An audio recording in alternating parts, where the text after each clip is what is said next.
Antes de comenzar este viaje, te invito a formar parte de esta comunidad que busca comprender los misterios más profundos de la existencia. Si valoras historias que despiertan la mente y tocan el alma, suscríbete ahora a Relatos de la Eternidad. Aquí no solo narramos hechos, exploramos lo invisible, lo eterno, lo que transforma. Activa la campanita y acompáñanos en cada revelación que desafía lo que creías saber. ¿Cómo explicar que una ciudad sin mar, sin ríos navegables ni riquezas naturales brillantes, haya llegado a convertirse en el epicentro espiritual de gran parte del planeta? En lo alto de las colinas de Judea, donde el paisaje parece más hostil que acogedor, se alza Jerusalén, un lugar cuyo nombre resuena en la historia humana con una intensidad casi mística. No hay otra ciudad que haya sido destruida, atacada y reconstruida tantas veces, como si el tiempo mismo se negara a borrarla. A lo largo de los siglos, ha sido arrasada y levantada de nuevo, como si cada piedra cargara un destino mayor. Este relato no es solo de batallas o ruinas, sino del alma profunda de una ciudad que, a pesar de todo, jamás dejó de latir. Y aún hoy, miles de años después, su magnetismo sigue intacto. Más de 3.000 millones de personas en todo el mundo la consideran sagrada. Jerusalén no es solo un punto en el mapa, sino un símbolo que palpita en el corazón de la fe y la memoria de generaciones. Para comprender su esencia, retrocedamos en el tiempo. Visualiza un día abrasador hace 5 milenios, cuando un pastor nómada recorre las colinas secas con su rebaño. Bajo un sol implacable, sediento y agotado, tropieza con un milagro en la piedra, un manantial que brota del suelo como si la tierra misma ofreciera vida. Ese manantial, conocido como Gijón, es la chispa primigenia de todo lo que vino después. Sin esa fuente de agua, jamás habría surgido Jerusalén. No habría templo, ni culto, ni historia espiritual escrita en pergaminos sagrados. Todo comenzó con una corriente de agua clara. Los primeros pobladores no eran monarcas ni figuras proféticas, sino familias humildes que comprendieron una ley universal: el agua es poder. Quien controla la fuente, controla la existencia misma. Fue con esa certeza que comenzaron a levantar viviendas usando la piedra caliza local, esa misma piedra dorada que siglos más tarde reflejaría la luz del atardecer, como si el sol descendiera sobre oro fundido. Aquellos habitantes, conocidos más tarde como jebuseos, idearon un sistema subterráneo brillante. Tallaron túneles a mano, con herramientas rudimentarias, perforando roca sólida para proteger su bien más preciado. Era una obra titánica, una red de pasajes secretos que les permitía acceder al agua incluso en tiempos de guerra. Jerusalén ya existía hacia el año 2000 antes de nuestra era, y aparece mencionada en antiguos textos egipcios con nombres como Rusalimun o Urusalim. Las famosas cartas de Amarna, tablillas de arcilla que funcionaban como mensajes diplomáticos entre reinos, relatan la angustia del rey Abdieva, quien clama ayuda al faraón: no tengo arqueros, no tengo soldados. Desde esos primeros documentos, Jerusalén ya se revela como una ciudad deseada y constantemente amenazada. Aunque su tamaño en aquella época era modesto, no más de 10 hectáreas, su ubicación era estratégica. Estaba situada en el cruce de caminos vitales entre Egipto y Mesopotamia, entre el desierto y el mar. Por sus puertas pasaban comerciantes, cargando especias de Arabia, maderas de Líbano y noticias que llegaban de civilizaciones distantes. El mercado de la ciudad era un crisol de lenguas. Se oían palabras en egipcio, acadio, hurrita y diversos dialectos cananeos. Sin embargo, lo que más llama la atención de esa Jerusalén antigua es su espiritualidad. Los jebuseos rendían culto a deidades como el Elyon, el Dios Altísimo, y a Salem, divinidad del crepúsculo, probablemente origen del nombre de la ciudad. Las excavaciones arqueológicas han desenterrado figurillas vinculadas a la fertilidad, altares usados para quemar incienso y vestigios de antiguos rituales. Era una religión íntimamente ligada a los ciclos naturales, especialmente a la lluvia, ese regalo impredecible que aseguraba la cosecha y la vida. En los mismos montes donde más tarde se alzaría el templo, ya se realizaban ofrendas y ceremonias que sembraban el terreno espiritual de lo que estaba por llegar. Avancemos hasta el año 1000 alto. Calle, un joven guerrero, cuya fama crecía tras vencer a un gigante con una honda, observa las murallas de Jerusalén con determinación. Es David. Sus hombres le advierten que conquistar esa ciudad es una locura. Desde lo alto, los jebuseos se burlan, hasta los ciegos y los cojos bastarían para defenderla, pero David tiene un plan. Sus exploradores han descubierto el acceso secreto, el túnel que conecta con el manantial de Gijón. En una operación arriesgada, como sacada de un libro moderno de espionaje, sus hombres se infiltran por el oscuro pasadizo, emergen dentro de la ciudad cuando nadie lo espera, y sin un largo asedio, Jerusalén cae. David la elige como capital, pero su elección no fue solo táctica, fue política y espiritual. Jerusalén no pertenecía a ninguna de las 12 tribus de Israel, era tierra neutral, ideal para unificar un pueblo fragmentado. Además, estaba justo en la frontera entre las regiones del norte y del sur. Pero David dio un paso más audaz y trasladó el Arca de la Alianza a Jerusalén. Este objeto sagrado, símbolo máximo de la presencia divina, fue llevado en procesión con danzas, trompetas y cánticos. La escena debió ser conmovedora. Aquel día, Jerusalén dejó de ser solo un centro administrativo, se convirtió en el alma de una nación. Su hijo, Salomón, transformó ese acto simbólico en piedra y madera, con miles de trabajadores y la ayuda del rey Hiram de Tiro. Levantó el primer templo. Tardaron 7 años. Los cedros del Líbano llegaban por mar y eran arrastrados hasta las alturas de la ciudad. Artesanos fenicios e israelitas colaboraban para erigir una obra sin igual. El lugar más sagrado del templo era una cámara cúbica, recubierta de oro, donde se guardaba el arca, el santo de los santos. Solo el sumo sacerdote podía entrar allí, y solo una vez al año, durante la celebración de Yom Kippur. Durante los siguientes 4 siglos, Jerusalén prosperó y padeció, reflejo de los vaivenes de su pueblo. Los profetas cruzaban sus calles, Isaías hablaba de redención, Jeremías advertía sobre un futuro oscuro. La ciudad se convertía en el corazón de peregrinaciones durante Pascua, Pentecostés y Sucot. Multitudes de fieles subían cantando salmos, trayendo incienso, corderos y esperanzas. Pero en el año 586 alto, calle, la oscuridad se impuso. Babilonia, bajo el mando de Nabucodonosor II, cercó Jerusalén durante 2 años. El hambre llevó a extremos impensables. Las murallas cayeron, el templo fue arrasado, sus tesoros saqueados, y el pueblo deportado en masa. Lo que parecía el fin absoluto, era apenas un nuevo comienzo. En el año 539 alto, calle, un giro inesperado cambió el destino de Jerusalén. Ciro el Grande, al conquistar Babilonia, permitió el retorno de los exiliados. El famoso cilindro de Ciro, que hoy puede verse en el Museo Británico, fue para muchos un manifiesto de libertad. Ancianos que habían llorado en tierras extranjeras, ahora regresaban con lágrimas de esperanza. Jóvenes que solo conocían Jerusalén por las historias de sus mayores emprendían un viaje cargado de ilusión. Sin embargo, lo que hallaron fue devastador.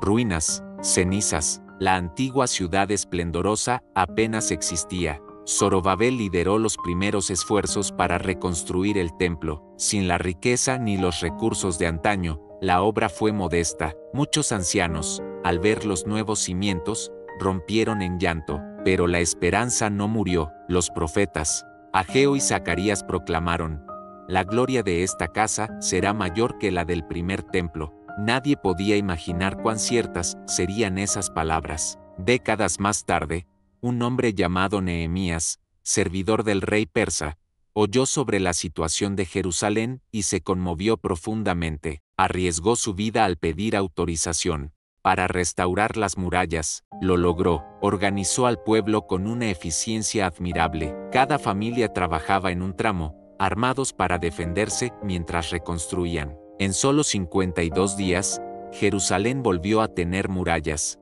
y con cada piedra, con cada oración, volvía también a tener alma. Los siglos siguientes traerían nuevas conquistas, nuevas culturas, nuevos desafíos. Pero esa parte de la historia la contaremos en el próximo capítulo. El proceso de helenización no fue uniforme ni pacífico en Jerusalén.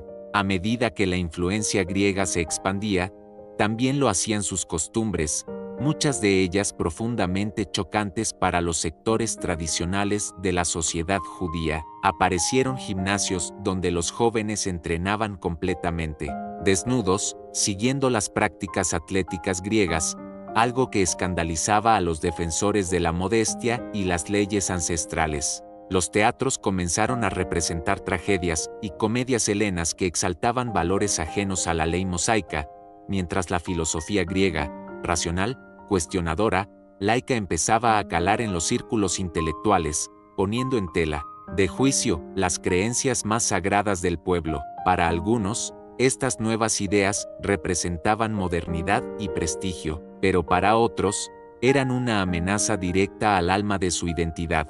La tensión fue creciendo en silencio, hasta que todo aquello no fue solo una profanación. El detonante fue una humillación deliberadamente, un intento de borrar la identidad del rey religiosa del pueblo. El templo, que debía ser inviolable, de dominio simbólico y espiritual, en un escenario de invadió el templo de Jerusalén. Para muchos, centro de ese fue el corazón de la fe judía, y reencendió la chispa de una resistencia feroz. Ofreció una revuelta que marcaría para siempre la historia de Jerusalén. Sobre el altar sagrado nacimiento a una leyenda de lucha, fe y supervivencia. Lo que ocurrió con la rebelión de los macabeos fue mucho más que una simple revuelta. Fue una epopeya que desbordó las proporciones de una lucha desigual. Imagina a Judas Macabeo y sus hermanos, liderando un pequeño grupo de combatientes, no con armaduras brillantes ni armas de última generación, sino con astucia, profundo conocimiento del terreno montañoso y una convicción inquebrantable. Se enfrentaron al ejército poderoso de los Eleusidas, una fuerza profesional y numerosa. Pero como en aquellas historias donde lo imposible se vuelve real, los insurgentes lograron una hazaña que resonaría durante siglos: liberaron Jerusalén de sus opresores y devolvieron la pureza al templo que había sido profanado. Fue un acto de valentía, estrategia y fe. De esta gesta nace una de las celebraciones más emblemáticas del judaísmo, Hanukkah, la festividad de las luces. La tradición narra que, al purificar el templo, solo se halló una pequeña cantidad de aceite consagrado, suficiente para mantener encendida la menorá durante un día. Sin embargo, esa llama permaneció viva durante 8 jornadas completas, un hecho interpretado como señal divina y recordado cada año como símbolo de resistencia espiritual y renovación. Durante un tiempo, Jerusalén volvió a ser libre, gobernada por los asmoneos, descendientes de los macabeos, quienes tomaron el mando como líderes religiosos y reyes, extendiendo el territorio y embelleciendo la ciudad con nuevas construcciones y mayor esplendor.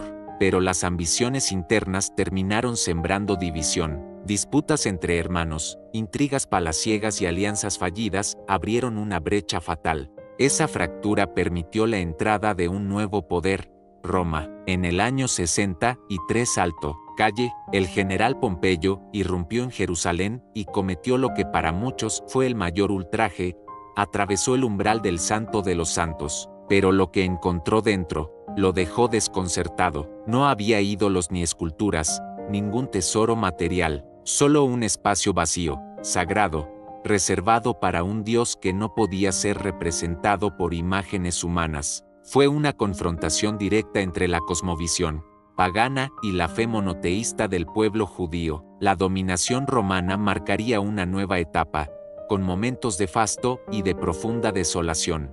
En el año 37 a.C., ascendió al trono un personaje que transformaría el rostro físico de Jerusalén: Herodes el Grande, hijo de un idumeo converso al judaísmo y de una princesa árabe nabatea.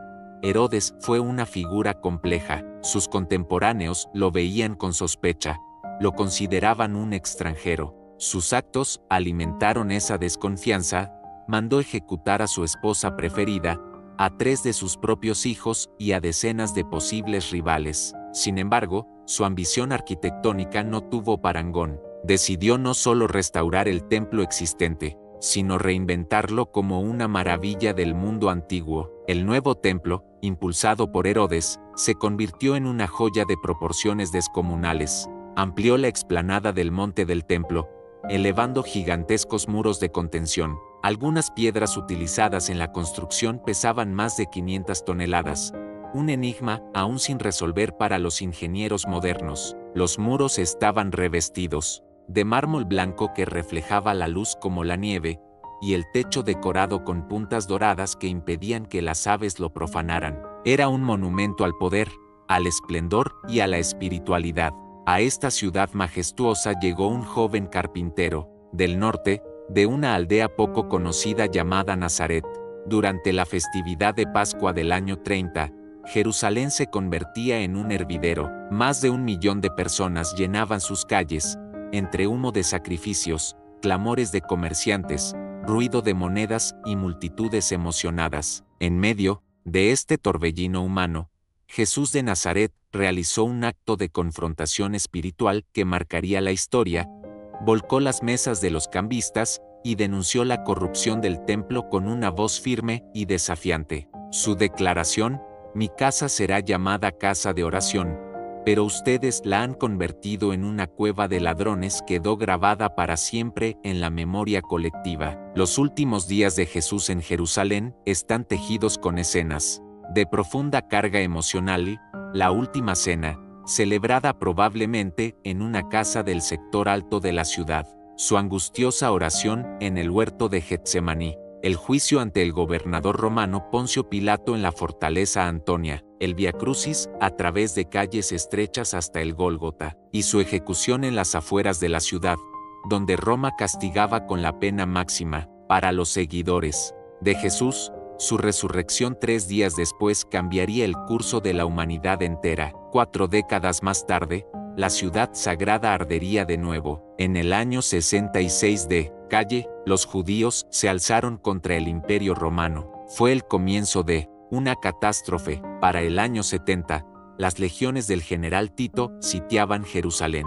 El historiador Flavio Josefo, testigo directo de los eventos, describió escenas de horror absoluto. El hambre era tan extrema que las madres cocinaban a sus propios hijos fallecidos. Dentro de la ciudad, los rebeldes se mataban entre sí. Los romanos construyeron una muralla de cerco para aislar totalmente a los habitantes. Cuando finalmente rompieron las defensas, el desenlace fue devastador.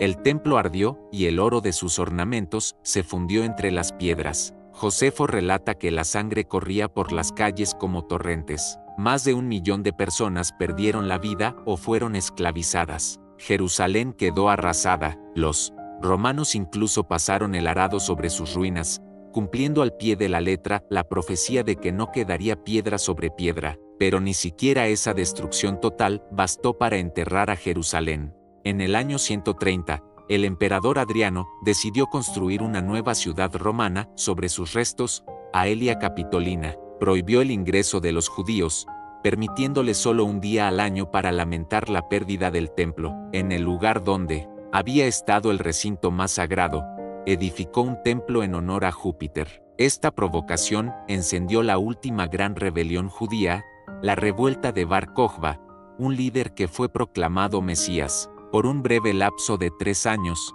los judíos retomaron el control de Jerusalén y acuñaron monedas con la imagen del templo reconstruido. La respuesta de Roma fue brutal. 500.000 de judíos perecieron. La provincia de Judea fue renombrada como Palestina, en referencia a los antiguos filisteos, enemigos históricos de Israel. Todo indicaba que el vínculo judío con Jerusalén había sido erradicado para siempre, pero desde las cenizas de esa devastación, surgía una nueva corriente espiritual. El cristianismo, nacido como una rama del judaísmo, comenzó a ver a Jerusalén con otros ojos, transformando su significado. Para los cristianos, la destrucción del templo era la confirmación de las palabras de Jesús. En el año 313, con el Edicto de Milán, el emperador Constantino legalizó el cristianismo. Su madre, Helena, realizó una peregrinación a Jerusalén buscando los lugares santos.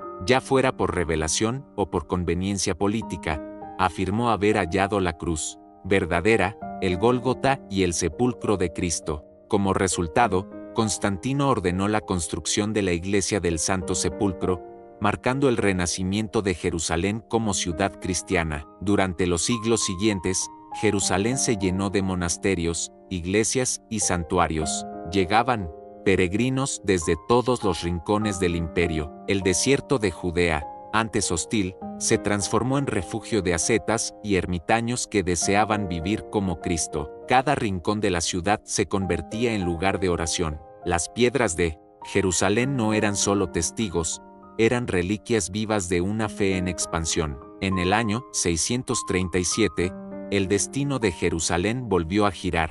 A las puertas de la ciudad acampaban las tropas del califato Rasídun. Los bizantinos, defensores de la ciudad, temían una masacre como la que los persas habían cometido 2 décadas antes. Pero el desenlace fue inesperado. El patriarca cristiano, Sofronio, solicitó que la rendición se hiciera directamente al califa, y así, Omar ibn al-Jattab, segundo sucesor del profeta Muhammad, viajó desde Medina. La entrada de Omar en Jerusalén fue un momento que quedó marcado en la historia con tinta indeleble. Vestido con sencillez, montado en un camello y acompañado solo por un sirviente, alternaba el andar para no agotar a su compañero. Al llegar, Sofronio le ofreció orar en la iglesia del Santo Sepulcro, pero Omar rehusó con cortesía: si oro aquí, los musulmanes del futuro podrían reclamarla como mezquita. En lugar de eso, oró fuera del templo, y en ese lugar se erigió una pequeña mezquita que aún existe. El pacto de Omar fue un hito sin precedentes. Judíos y cristianos, como gentes de libro, obtuvieron el derecho a mantener su fe, propiedades y lugares de culto, a cambio del pago de un tributo. Tras siglos de exclusión bizantina, los judíos pudieron regresar a Jerusalén. El propio califa limpió con sus manos el monte del templo, que había sido convertido en basurero. Cuando descubrió la roca sagrada, según la tradición, el lugar donde Abraham casi ofreció a su hijo en sacrificio, lloró, dando inicio a una nueva etapa en la historia de la ciudad eterna. Para los musulmanes, Jerusalén no es simplemente un punto sagrado del mapa, sino el escenario de uno de los momentos más sublimes de su tradición espiritual, el lugar desde donde el profeta Muhammad, según la creencia islámica, ascendió a los cielos durante su viaje nocturno, conocido como Isra y Miraj. Este acontecimiento convirtió a Jerusalén en el tercer lugar más venerado del Islam, después de la Meca y Medina. Para los creyentes, este no fue un episodio simbólico, sino una vivencia real, grabada en la conciencia colectiva como prueba del vínculo divino entre los cielos y esta ciudad terrenal. En el año 691, bajo el califato omeya, el gobernante Abd al-Malik llevó a cabo una obra monumental que dejaría una huella eterna en el paisaje de Jerusalén: la construcción de la Cúpula de la Roca. Pero este edificio no fue concebido como una mezquita tradicional. Era un santuario, un octágono dorado que parecía elevarse sobre la ciudad como una joya suspendida entre el cielo y la tierra. Cada mosaico que adorna sus muros, muchos de ellos creados por artesanos cristianos que abrazaron el Islam, está cargado de simbolismo. Inscripciones del Corán, escritas en una caligrafía árabe elegante,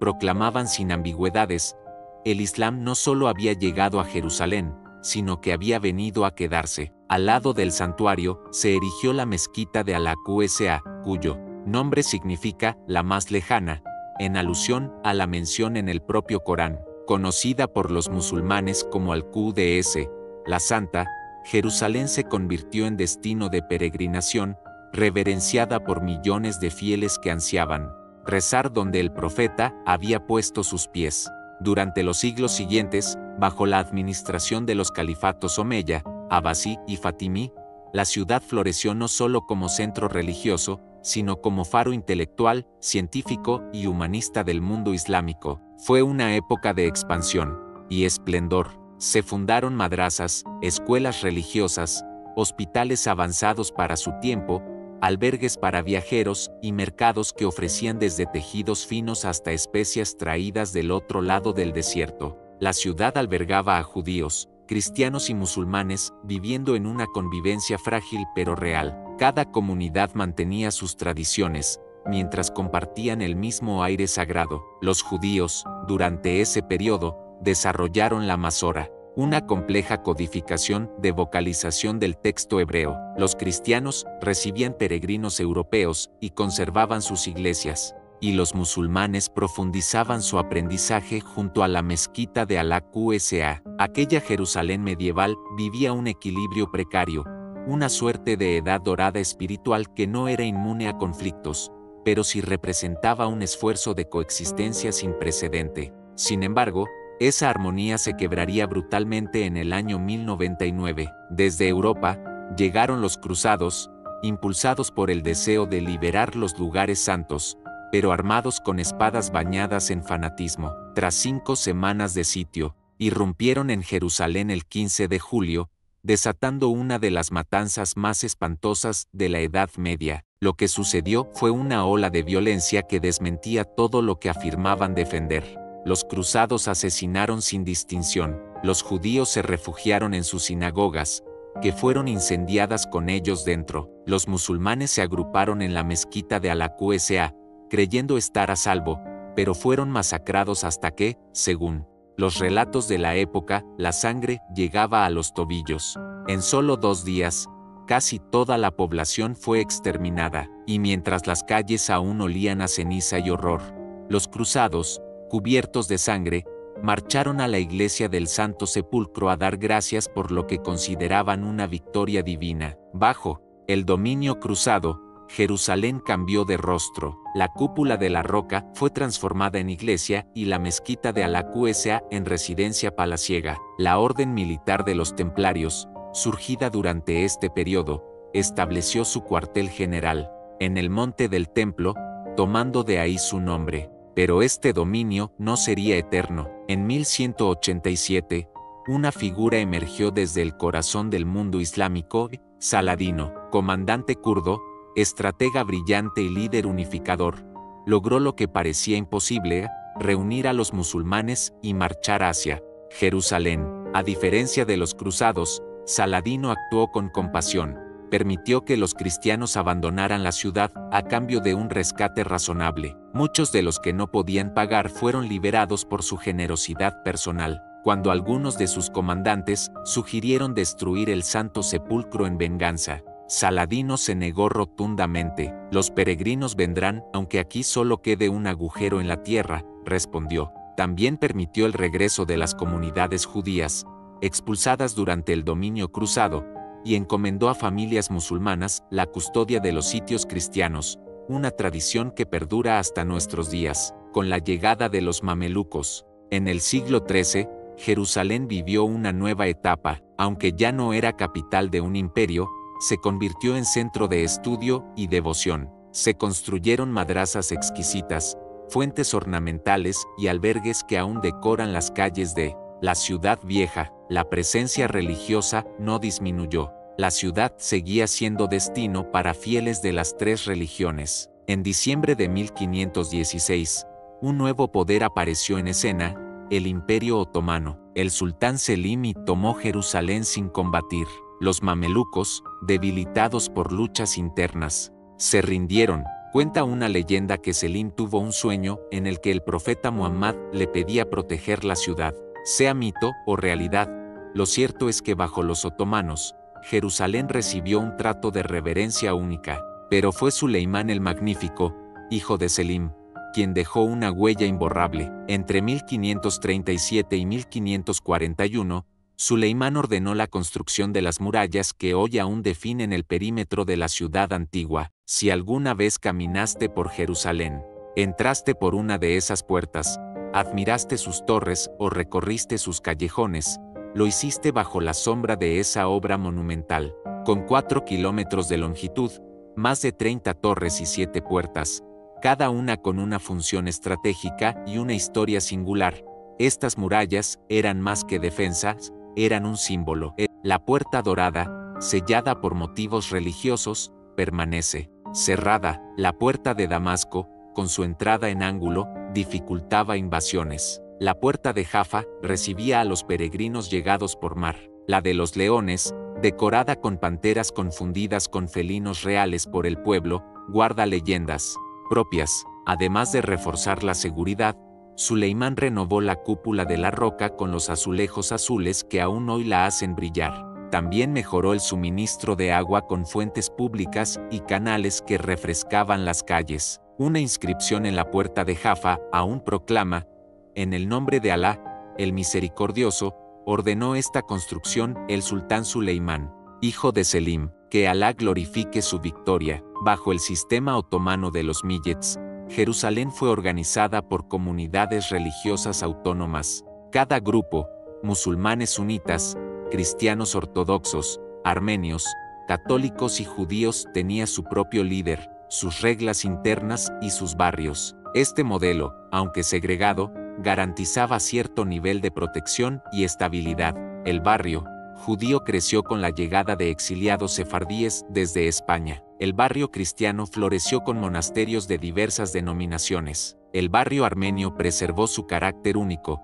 conservando manuscritos sagrados que conectaban con el primer reino cristiano del mundo. El barrio musulmán, el más grande, rodeaba el Haram al-Sharif, con sus madrasas, albergues sufíes y mezquitas. La vida cotidiana tenía un ritmo casi atemporal. Los mercados, o souks, se organizaban por gremios, los orfebres en una calle, los perfumeros en otra, los zapateros más allá. El llamado del muezín 5 veces al día marcaba el tiempo, mezclándose con las campanas de las iglesias y el sonido del sofar judío. Los peregrinos eran el alma económica de Jerusalén. Llegaban en Pascua, en Sukkot, en Ramadán. Hablaban decenas de idiomas, y los guías locales aprovechaban cada oportunidad para contar leyendas, reales o inventadas, y recibir una propina generosa. Un viajero del siglo XVII escribió que Jerusalén vivía del cielo, y no lo decía solo por su espiritualidad,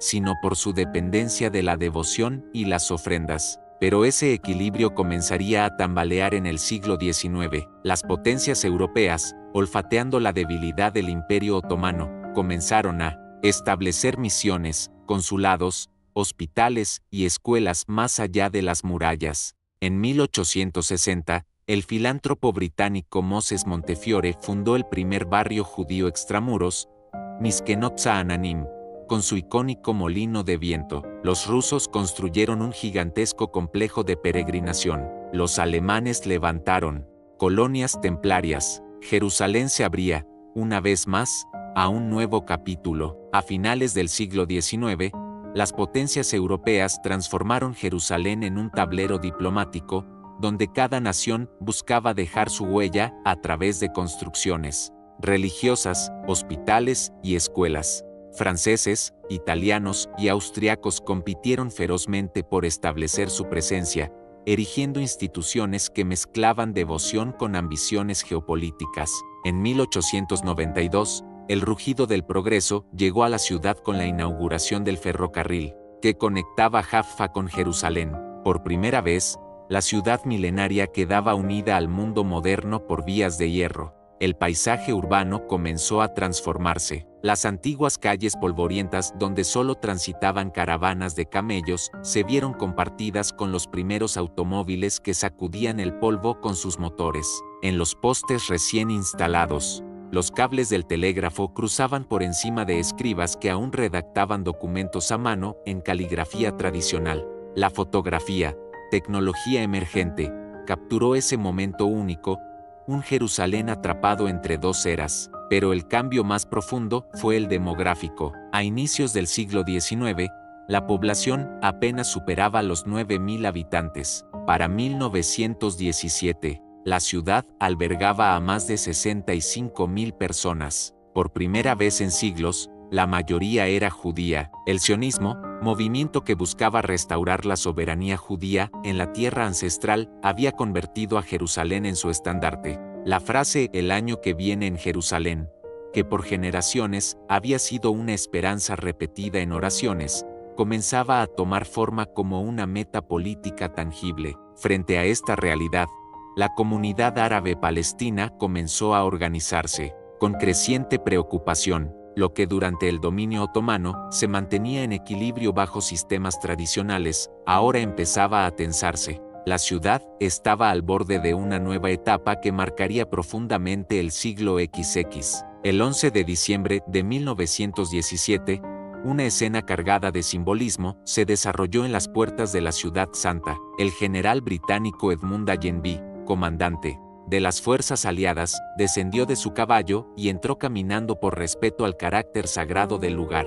Allenby, consciente de los errores del pasado, quiso distinguirse del emperador Guillermo II, quien había ingresado a Jerusalén a caballo en 1898 como símbolo de poder imperial. Solo un hombre tiene derecho a entrar montado en Jerusalén, dijo Allenby, haciendo alusión a Jesús. Pero ese acto de humildad ocultaba una paradoja amarga. El Imperio Británico se preparaba para asumir el control de la ciudad más codiciada del mundo, armado con promesas contradictorias que darían inicio a un conflicto que aún hoy sigue resonando. Durante la Primera Guerra Mundial, los británicos habían ofrecido promesas diferentes y excluyentes a los árabes. A través de la correspondencia entre Hussein y Mahmoud, prometieron independencia si se rebelaban contra los otomanos. Con los franceses, firmaron el acuerdo Sykes-Picot, que repartía el Medio Oriente en zonas de influencia, y a los judíos, mediante la Declaración Balfour del 2 de noviembre de 1917, les prometieron la creación de un hogar nacional en Palestina. Estas tres promesas se enfrentaban en el mismo espacio, Jerusalén. Cuando Lord Balfour visitó la ciudad, en 1925, fue recibido por protestas multitudinarias. Un anciano palestino gritó con indignación: «Usted ha prometido una tierra que no le pertenece, a un pueblo que no vivía aquí, sin preguntarle nada a quienes habitamos esta tierra desde hace generaciones». La respuesta de Balfour fue tan fría como reveladora: «No proponemos consultar los deseos de los actuales habitantes de Palestina. El sionismo, correcto o no, se basa en tradiciones antiguas, necesidades del presente y esperanzas del futuro que superan por mucho los deseos y prejuicios de los 700.000 árabes que ahora la habitan». Así, bajo el mandato británico, Jerusalén se convirtió en una olla a presión. Intentando mantener una falsa equidad, los británicos establecieron un consejo municipal con representación proporcional y modernizaron infraestructuras. Pero cada decisión, por más neutral que pareciera, inclinaba la balanza hacia un lado y enfurecía al otro. En 1920, durante la Pascua, estalló el primer gran estallido de violencia: ataques árabes contra el barrio judío de la Ciudad Vieja, gritos de odio y muerte. Los británicos tardaron en reaccionar. El patrón se repetía: estallido, reacción tardía, comisiones de investigación, promesas de reforma, y vuelta a empezar. Un joven oficial británico escribió en su diario una frase que condensaba la tragedia: en Jerusalén, todos rezan al mismo Dios, pero están dispuestos a matarse por la forma en que lo hacen. El conflicto solo se intensificó con las olas de inmigración judía que escapaban del antisemitismo en Europa. Llegaban con esperanzas de reconstrucción espiritual, con la tierra prometida en sus corazones. Pero para muchos palestinos árabes, aquello era una amenaza existencial. Veían diluirse su mayoría demográfica, sus derechos y su futuro. En 1929, una disputa sobre el muro occidental, llamado Muro de los Lamentos por los judíos y Al-Burak por los musulmanes, desató una ola de violencia por toda Palestina. En Jerusalén, se atacaron barrios judíos. En Hebrón, 67 judíos fueron asesinados en una masacre. Los británicos decretaron ley marcial. Comunidades que habían convivido por siglos comenzaron a levantar muros invisibles. Un comerciante árabe del Zoco lo resumió así: antes comprábamos juntos, asistíamos a nuestras bodas, nuestros hijos jugaban en las mismas calles. Después del 29, ya no nos miramos igual. La gran revuelta árabe, entre 1936 y 1939, convirtió a Jerusalén en un campo de batalla urbano. Liderados por el muftí Jamin al-Husseini, los palestinos declararon una huelga general de 6 meses, la más larga hasta entonces.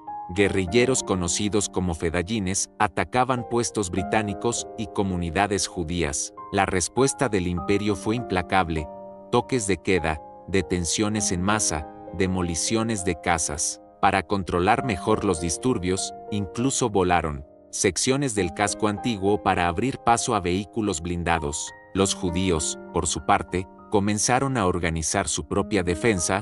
Nació la Haganá, una fuerza clandestina de protección. Jerusalén se militarizó. Se alzaron puestos de control, cercas de alambre y torres de vigilancia. Un soldado británico escribió a su familia: "Nos dicen que mantenemos la paz, pero no hay paz que preservar. Solo evitamos que dos pueblos se destruyan entre sí". La Segunda Guerra Mundial trajo una tregua momentánea, pero también horrores sin precedentes. Las noticias del Holocausto sacudieron a la comunidad judía de Jerusalén. El dolor pronto se transformó en una determinación inquebrantable: garantizar que el pueblo judío tuviera un hogar seguro. Sobrevivientes llegaban a Palestina, muchos de forma clandestina, cargando relatos que desgarraban el alma y avivaban el deseo de establecer un estado propio. Mientras tanto, los árabes palestinos, horrorizados por las atrocidades, se preguntaban por qué debían ellos pagar el precio de crímenes cometidos en Europa.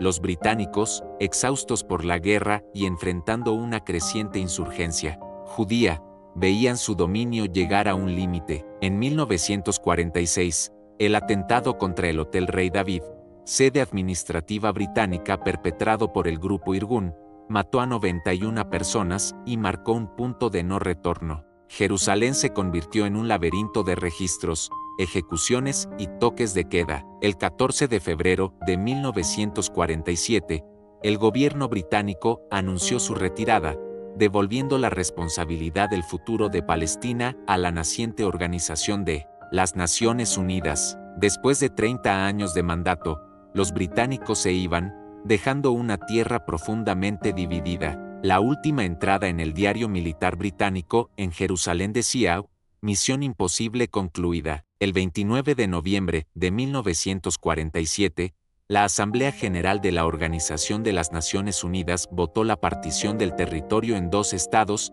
uno judío, otro árabe. Jerusalén quedaría bajo administración internacional como Corpus Separatum. Para los judíos, fue motivo de celebración. Las calles se llenaron de música, abrazos y banderas. En los barrios árabes, el silencio lo decía todo. Al amanecer, francotiradores palestinos abrieron fuego contra un autobús judío. La guerra había comenzado. Cada calle se convirtió en una trinchera, cada barrio en una fortaleza improvisada. Las rutas que unían comunidades fueron bloqueadas. El agua y la comida escaseaban. Convoyes con ayuda eran emboscados.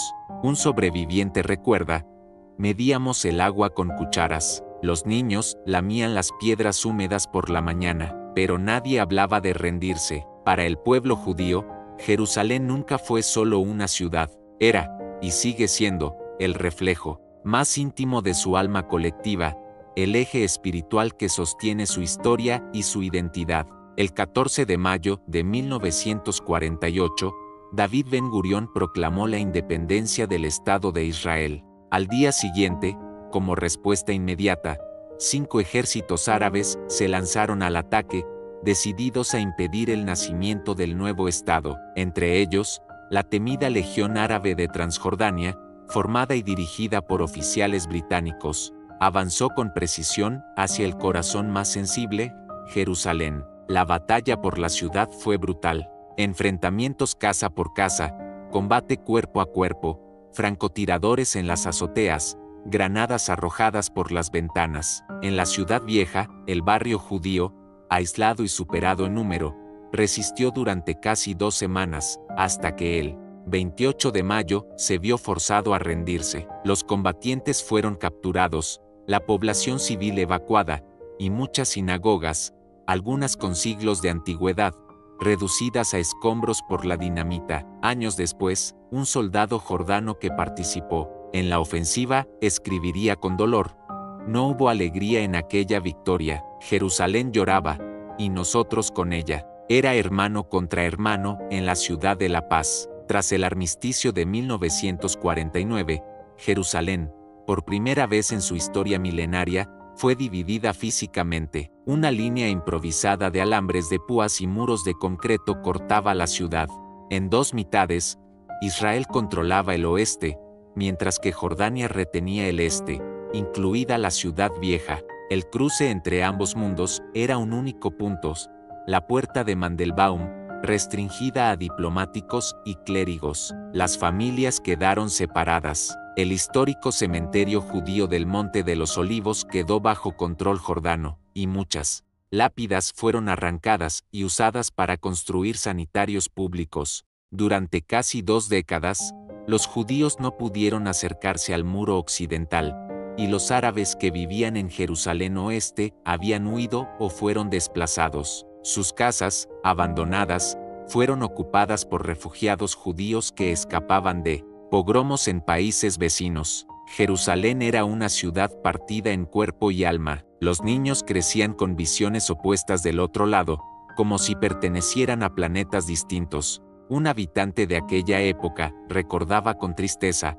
podíamos ver la cúpula de la roca brillar al atardecer, escuchar las campanas de las iglesias resonar desde la ciudad vieja, pero era como ver la luna, hermosa, cercana e inalcanzable. Todo cambió en junio de 1967, durante la Guerra de los 6 días. Israel lanzó un ataque preventivo contra Egipto. A pesar de las advertencias, el rey Hussein de Jordania decidió unirse al conflicto. Fue un error que cambiaría la historia. Las tropas israelíes avanzaron sobre las colinas que rodeaban Jerusalén. El 7 de junio, paracaidistas israelíes atravesaron la Puerta de los Leones y entraron en la ciudad vieja. Las imágenes de soldados llorando frente al muro de las lamentaciones, tocando las piedras con manos temblorosas, se convirtieron en símbolo eterno. Fue entonces que el comandante Motagur anunció por radio: el monte del templo está en nuestras manos.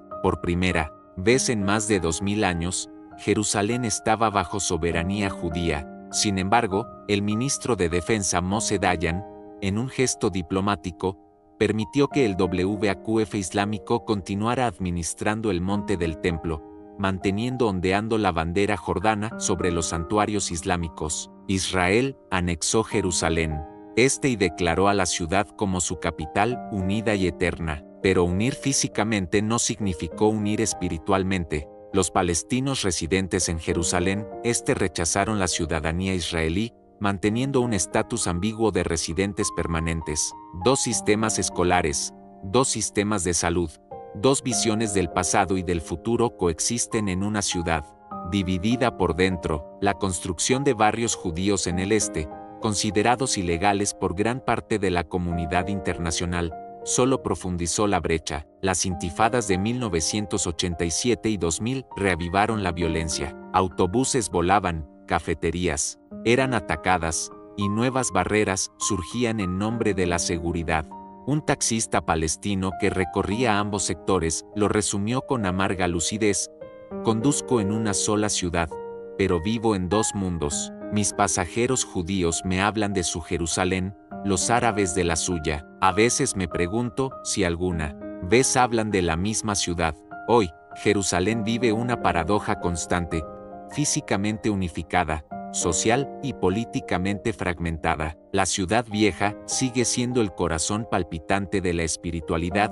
Cada viernes, miles de musulmanes rezan en Al-Aqsa. Cada sábado, judíos oran frente al muro. Cada domingo, las campanas cristianas llaman a misa. Los peregrinos siguen llegando, algunos con mochilas, otros con cámaras, tomándose selfies en los mismos sitios donde antes se derramaban lágrimas y esperanzas. En los mercados, camisetas con mensajes de paz conviven con mapas que excluyen al otro. Los guías turísticos ajustan sus narrativas según el grupo. Jerusalén es, como siempre, demasiado amada para ser compartida con facilidad. Por la mañana, las oraciones islámicas se mezclan con las campanas cristianas y el sonido del shofar judío. Un comerciante armenio abre su tienda de cerámicas como lo ha hecho su familia por 300 años. Un palestino prepara café turco para los primeros visitantes. En otro lado del muro, una familia judía camina hacia el muro para la oración. En lo alto, Los guardias del WAQF observan mientras turistas comienzan a llegar. Cada amanecer en Jerusalén es una coreografía sagrada que desafía la lógica, una ciudad donde el comercio, la fe y la tensión conviven en un delicado equilibrio. Hoy, más de 950.000 personas viven en esta ciudad, pero los números esconden realidades complejas. Los 350.000 palestinos de Jerusalén Este viven en una especie de limbo legal. Pueden residir, pero no votar, y si se ausentan demasiado tiempo, pierden su estatus, mientras sus barrios se enfrentan a abandono, calles sin asfaltar, escuelas saturadas y servicios básicos deteriorados. Los barrios judíos, tanto del oeste como del este, gozan de infraestructura moderna. El tranvía ligero, inaugurado en 2011 para unir la ciudad, se ha convertido en otro símbolo de división. Durante las tensiones, sus ventanas reciben pedradas. Un conductor resumió su experiencia: es como manejar a través de la historia y el conflicto todos los días. Los lugares sagrados son el núcleo de la ciudad y la raíz de sus mayores tensiones. El monte del templo, Aram al-Sharif, es el terreno más disputado del planeta. Para los judíos, es donde se levantaron sus templos. Para los musulmanes, es el lugar desde donde Mahoma ascendió al cielo. El frágil equilibrio de 1967 permite que musulmanes recen y judíos visiten, pero no oren. Cada visita religiosa judía es vista por los palestinos como provocación. Cada restricción impuesta a judíos es vista por nacionalistas israelíes como una capitulación. En 2017, cuando Israel instaló detectores de metales tras un atentado, los musulmanes rezaron en la calle durante semanas hasta que se retiraron. Para ustedes es seguridad, dijo un imán de Al-Aqsa. Para nosotros, es perder lo poco que nos queda. Y aún así, hay momentos donde Jerusalén parece recordar que también puede ser humana. En el barrio de Abu Tor, judíos y árabes comparten vecindario. En Ma'ane Yehuda, se habla árabe y hebreo en la misma transacción. En el hospital Hadassah, médicos de ambos pueblos salvan vidas sin importar religión. Hay orquestas mixtas, partidos de fútbol intercomunitarios, cafés donde se mezclan identidades. ¿Cómo separas una ciudad donde el pan lo hornea un palestino y lo compra un judío?, pregunta un activista. Sin embargo, esos destellos de esperanza conviven con una tensión permanente. Cada incidente reaviva los miedos. Jerusalén es la pregunta sin respuesta de todas las negociaciones de paz. Israel la declara su capital indivisible. Los palestinos la reclaman como capital de su futuro Estado. La comunidad internacional permanece dividida. Mientras tanto, la realidad avanza. Nuevos barrios, muros, excavaciones arqueológicas usadas como argumentos políticos. Ambos lados tienen razones. Ambos reclamos son legítimos. Y eso hace que cualquier acuerdo parezca injusto para alguno. Pero Jerusalén, a pesar de todo, sigue en pie. Turistas regresan tras cada estallido. Peregrinos llegan de todos los continentes. La ciudad se reinventa. Hoteles boutique en edificios antiguos. Cocina fusión. Startups que la llaman Silicon Wadi. Jóvenes crean música en hebreo y árabe.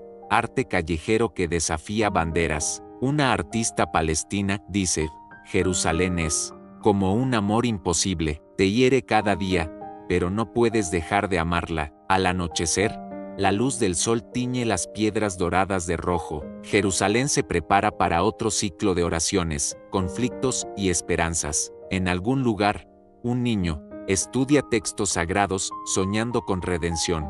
En otro, un niño escucha a su abuelo contar cómo perdió su casa en 1948. Y en las iglesias, resuena el canto sobre la Jerusalén celestial. Ha sobrevivido a cruzadas, terremotos, imperios y guerras. Ha sido partida y reunificada, amada y profanada. Cada piedra guarda múltiples verdades. Cada calle tiene más de un nombre. Jerusalén es una ciudad imposible, pero funciona, y ese, quizás, es su verdadero milagro. No las visiones divinas, sino que miles de personas que no coinciden en nada, logran vivir, día tras día, en el mismo lugar. ¿Qué le depara el futuro a Jerusalén? Nadie lo sabe, Pero si algo nos enseña la historia es que seguirá ahí, como siempre lo ha hecho, reflejando lo mejor y lo peor del ser humano, suspendida entre la tierra y el cielo, entre el pasado y el porvenir, inmortal en su fragilidad, rota, pero de algún modo completa, como ha sido por 5000 años, como quizás seguirá siendo por 5000 más.